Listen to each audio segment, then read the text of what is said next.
Hi friends, வணக்கம் friends. இந்த வீடியோவில் வந்து நம்ம வந்து இப்போ வந்து மிக முக்கியமாக வந்து பார்க்க போகிறது வந்து ஃபினான்ஷியல் பிளானிங் வந்து ஏன் பண்ணோம், அதுக்கான 5வது காரணத்தை வந்து இந்த வீடியோவில் வந்து நம்ம பார்க்கலாம். ஸோ இந்த காரணம் வந்து பார்த்தீங்கன்னா டெக்னிக்கல். ஸோ டெக்னிக்கலாக வந்து சில விஷயங்கள் வந்துட்டு ஃபினான்ஷியல் பிளானருக்கு வந்து தெரியும். அதே மாதிரி ஃபினான்ஷியல் அட்வைஸ் பண்ணுறவங்களுக்கு வந்து டெக்னிக்கல் ரீசன் வந்து தெரியும். ஃபார் எக்ஸாம்பிள் வந்துட்டு ஒருத்தர் வந்து பிஸ்னஸ் பண்ணுறாருன்னு வச்சிங்களேன். பிஸ்னஸ் பண்ணும்போது அவர் வந்து லோன் வாங்கி தான் வந்து பிஸ்னஸ் பண்ணுவார். ஸோ பல இடத்துல வந்து அவருக்கு வந்து லோன் இருக்கும். இன்கேஸ் வந்து அவருக்கு வந்து லோனில் வந்து லோன் எடுத்து பிஸ்னஸ் பண்ணும்போது அவருக்கு வந்துட்டு ஏதாவது லாஸ் இல்லைன்னா பிஸ்னஸ் பண்ணுறவர் வந்து இறந்துட்டாருன்னா, ஸோ அவருடைய சொத்துக்கள் எல்லாமே வந்துட்டு கோர்ட் வந்து டைப் பண்ணி அதை வந்து பேங்க்குக்கு வந்து வாங்கி கொடுக்கறதுக்கான பாசிபிலிட்டி வந்து நிறைய வந்து இருக்குது. இந்த மாதிரியான சர்க்கம்ஸ்டன்ஸில் அவர் வந்து தன்னுடைய குடும்பத்தை வந்து எப்படி காப்பாற்றுவார்? ஸோ தன்னுடைய குடும்பம் வந்து காப்பாற்றப்படணும்னா ஏதாவது வந்து அவருக்கு வந்து இருக்கணும்.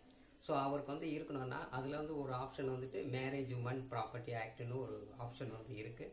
இதன் மூலிமா அவர் வந்து இன்சூரன்ஸ் வந்து பண்ணியிருந்தாருன்னா அதோடைய இன்சூரன்ஸ் அமௌண்ட் வந்துட்டு அவருடைய குடும்பத்துக்கு வந்துட்டு மொத்தமாக போய் சேரும். ஃபார் எக்ஸாம்பிள் 1 கோடிக்கு வந்து அவருடைய குடும்பத்துக்கோசரம் வந்து இன்சூரன்ஸ் இந்த ஆக்ட் மூலியமாக வந்து பண்ணியிருந்தாருன்னா அவருடைய குடும்பத்துக்கு வந்து 1 கோடி ரூபாய் வந்துட்டு அவர் இல்லைன்னா கூட மொத்தமாக போய் வந்து சேரும். ஸோ இந்த மாதிரியான ஒரு டெக்னிக்கல் விஷயத்தை வந்துட்டு உங்களுக்கு வந்துட்டு ஃபினான்ஷியல் அட்வைசரும் சரி, உங்களுக்கு வந்துட்டு எக்ஸ்பர்ட் தான் வந்து உங்களை வந்து கரெக்டாக வந்து கைட் பண்ணுவாங்க. ஸோ ஆகையால் நீங்கள் வந்துட்டு ஒரு எக்ஸ்பர்ட்டுடைய அட்வைஸை கேட்டு அதை பிரகாரம் வந்து பிளானிங் வந்து பண்ணுறது உங்களுடைய ஃபினான்ஷியலுக்கு வந்து ரொம்ப ஸ்ட்ரென்த்தாக வந்து இருக்கும். Thank you my dear friends. Thank you.